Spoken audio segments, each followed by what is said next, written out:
অপর্ণা, তোমার অনুশোচনা হয় না? কি হয় না? অনুশোচনা। অত শক্ত কথা বুঝি না। আফসোস বোঝো? আফসোস বুঝি। আফসোস হয় না? কিসের আফসোস? তাও বুঝিয়ে দিতে হবে? হ্যাঁ হবে। বড়লোক বাপ ফসকে গেল তাই আফসোস?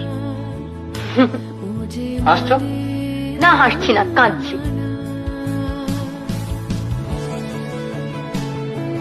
চললো কোথায়? ঝিয়ের খোঁজ করতে। এই শোনো, কি ছেলে মানুষই করছো? উঠে এসো।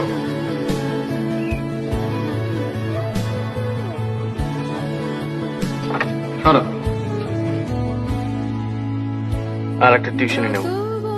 তাহলে আমার বাপের বাড়ি পাঠিয়ে দিও। কেন? এমনিতেই তো অফিস করে ছেলে পড়িয়ে, সেই তো রাত্রি করে বাড়ি ফেরো। তার উপর আবার আর উপায় কি বলো?